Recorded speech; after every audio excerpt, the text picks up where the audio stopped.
Hello friends, welcome to traditional food kitchen. இன்றைக்கி நம்ம கிச்சனில் ஒரு சுவையான கத்திரிக்காய் வறுவல் தான் செய்ய போகிறோம். இது வந்து ஈஸியாக செஞ்சிடலாம், ஆனால் டேஸ்ட்டு ரொம்ப நல்லாயிருக்கும். எப்படி செய்யலான்னு பார்க்கலாம். நான் வந்து கத்திரிக்காய் வந்து இந்த மாதிரி கொஞ்சம் நீளமாக கொஞ்சம் பெருசாக தான் நான் கட் பண்ணியிருக்கேன். நான் வந்து கருத்து போகாமல் இருக்கிறதுக்காக தண்ணியில் கட் பண்ணி போட்டு வச்சுருக்கேன். வாங்க இப்போ எப்படி செய்யலான்னு பார்க்கலாம். இப்போ நம்ம கத்திரிக்காய் வந்து தாளிச்சிடலாம். இதுக்கு வந்து இந்த கத்திரிக்காய்க்கு வந்து நம்ம தக்காளி எதுவும் சேர்க்க போகிறது கிடையாது. ஒரு 2 டீஸ்பூன் அளவுக்கு எண்ணெய் சேர்த்துக்கலாம். எண்ணெய் சூடானோன்னு 1/2 டீஸ்பூன் அளவுக்கு கடுகு, இதிலே 1/2 டீஸ்பூன் அளவுக்கு ஜீரகம், இப்போ இதிலே கொஞ்சமாக கருவேப்பிலை, அடுத்ததான் ஒரு பாதி வெங்காயம் பொடியாக கட் பண்ணி வச்சுருக்கேன், அதையும் சேர்த்துடலாம். ஒரே ஒரு வரமிளகாய்.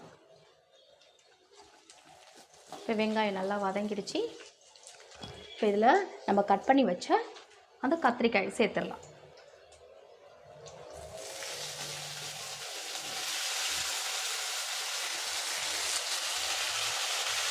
இப்போ நல்லா வந்து இதை இந்த எண்ணெயிலே நல்லா வதக்கி விடணும்.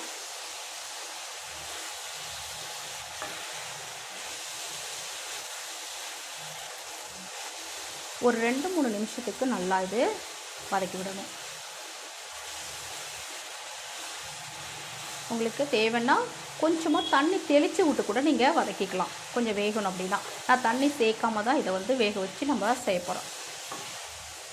அப்படி செய்யும்போது நல்ல ஒரு டேஸ்ட்டு கொடுக்கும்.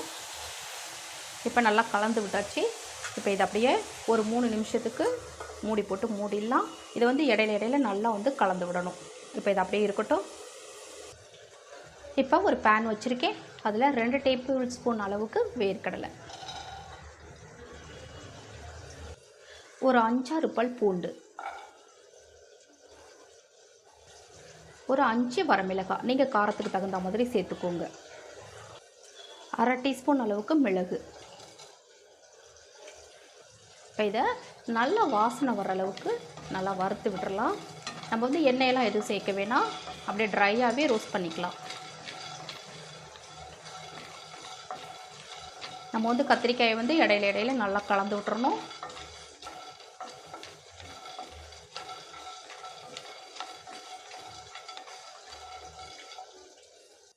பாருங்கள், இப்போ நல்லா வறுபட்டுருச்சு.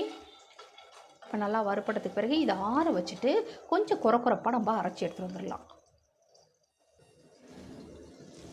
பாருங்கள், கத்திரிக்காய் வந்து உங்களுக்கு பார்த்தாலே தெரியும் நல்லா சாஃப்டாக வெந்து வந்துருச்சு. நம்ம தண்ணி எதுவுமே நான் சேர்க்கவே இல்லை.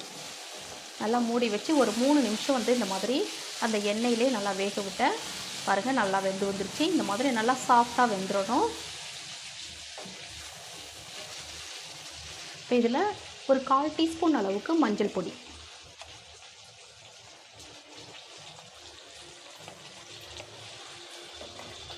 ருசிக்கு தேவையான அளவு உப்பு.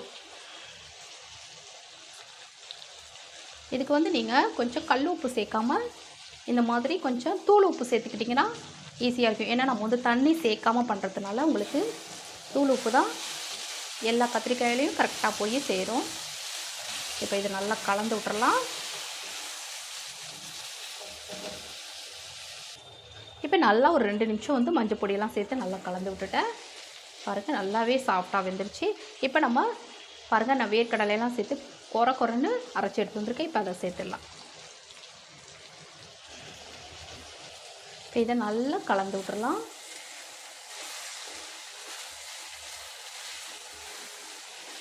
இந்த கத்திரிக்காயோடு சேர்த்து இந்த மசாலாவை நல்லா அந்த மாதிரி மிக்ஸ் பண்ணி விடணும். ஒரு 2 நிமிஷம் நல்லா மிக்ஸ் பண்ணி விடணும். சிம்மில் வச்சு கலந்து விடுங்க, அடியில் பிடிக்கும் இல்லைன்னா.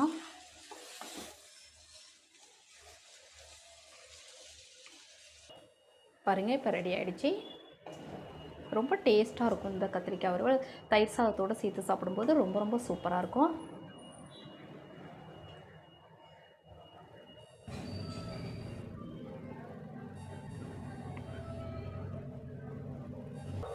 பாருங்கள், சுவையான கத்திரிக்காய் வறுவல் ரெடி ஆகிடுச்சுங்க. ரொம்ப சூப்பராக இருக்கும்.